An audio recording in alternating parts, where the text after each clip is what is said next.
विजयनगरीत एक राजा राज्य करीत होता. त्याला मुलबाळ नव्हते. त्याने पुष्कळ जप तप केले, पण मूल काही झाले नाही. त्यामुळे राजा राणी दोघे नेहमी उदास असत. एकदा एक जादूगार साधूचा वेश घेऊन आला आणि राजाला म्हणाला, जर तुम्ही मला वचन. राजा म्हणाला, मूल होण्यासाठी मी काय हवे ते करीन. मग साधू म्हणाला, तुम्हाला 2 मुलगे लवकरच होतील, पण ते 10 वर्षांचे झाल्यावर तुम्ही मला दिले पाहिजेत. राजाने विचार केला की 10 वर्षे म्हणजे पुष्कळ अवकाश आहे आणि त्याने साधूला 10 वर्षांनी मुलगे देण्याचे वचन दिले. साधूने सांगितल्याप्रमाणे राजाला जुळे मुलगे झाले. मुलगे देखणे आणि हुशार होते. 10 वर्षे केव्हा निघून गेली ते राजा राणीला कळलेही नाही. आणि एक दिवस तो साधू राजवाड्यात आला आणि मुलगे मागू मागला. राजाने मुलगे देण्याचे नाकारले, पण साधूने मायेच्या बळाने त्यांना खेचून नेले. त्याने मुलांना रानात नेले.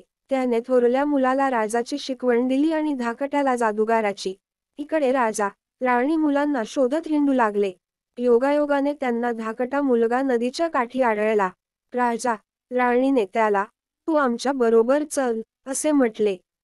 मुलाच्या मनात सुद्धा त्यांच्याबरोबर जायचे होते, पण साधूने त्यांच्यावर कडक नजर ठेवली होती. त्याच्या नजरेतून राजा, राणी आणि मुलांची ही भेट सुटली नाही. तो अतिशय संतापला. त्याने त्यांना शिव्या देऊन हाकलून लावले. पण आता दुसऱ्या मुलाच्या मनात आपण नामांकित जादूगर होण्यापेक्षा मोठा राजा व्हावे ही आकांक्षा दृढ झाली. त्याला ती स्वस्थ बसू देईना. तेव्हा एका रात्री त्याने घोड्याचे रूप घेतले आणि तिथून पळ काढला. तो आपल्या राज्यात परत आला. तो राजा राणीला म्हणाला, आई, बाबा, मी काय सांगतो ते नीट ऐका. माझा लगाम कधी कुणाला देऊ नका. दुसऱ्या दिवशी राजा राणी थोरल्या राजकुमाराला एका राजाकडे विकायला घेऊन गेले. राजाने 500 सुवर्णमुद्रा देऊन घोडा खरेदी केला. पण राजा राणीने लगाम मात्र त्या राजाला द्यायचे नाकारले. रात्री राजकुमार आपल्या आई वडिलांकडे परत आला. त्यांना पैसे मिळाले आणि घोडा देखील मिळाला. तो साधू मुलाच्या शोधातच होता. त्याला घोड्याबद्दल कळले. तो राजा राणीकडे गेला आणि त्याला 500 सुवर्ण मोहरा देऊन तो लगाम मागितला. त्यांनी लगाम साधूला दिला. तो घेऊन साधू निघून गेला. घोड्याला सारे कळले. मग लगामाच्या मालकाच्या मागोमाग त्याला जाणेच प्राप्त होते. त्याला घेऊन साधू नदीवर गेला. त्याच्या मनात तिथे स्नान करायचे होते.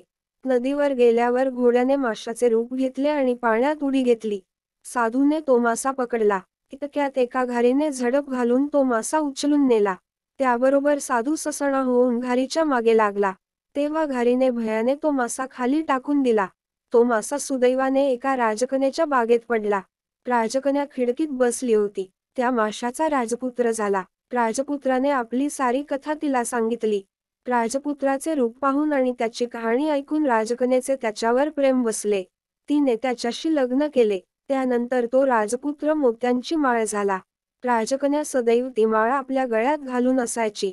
साधू एक दिवस त्या राजवाड्यात आला आणि त्याने तऱ्हेतऱ्हेचे डोंबाऱ्याचे आणि जादूचे प्रयोग करून दाखवतो असे राजाला सांगितले. राजाने मांडव घातला. खेळ बघायला लोकांची गर्दी जमली. खेळ खरोखरीच अप्रतिम झाले. ते पाहून राजा संतुष्ट झाला आणि त्याने साधूला, तुला काय हवे, असे विचारले. साधू म्हणाला, राजा, तुझी मुलगी जी मोत्यांची माळ घालते ती मला दे. राजकन्येने माळ देण्याचे नाकारले, पण मागाहून वडिलांनी सांगितले तेव्हा तिने ती माळ जमिनीवर टाकली. त्याबरोबर माळ तुटली आणि मोती विखुरले. मोती विखुरल्यावर साधूने कोंबड्याचे रूप घेतले आणि तो एक मोती गिळणार इतक्यात त्या मोत्यांनी मांजराचे रूप घेऊन कोंबड्यावर झडप घालून त्याला ठार केले. त्याबरोबर तो राजपुत्र आपल्या खऱ्या स्वरूपात प्रगट झाला. तेव्हा सर्व लोकांना फार आनंद झाला. त्यांनी त्याचे प्रेमाने स्वागत केले.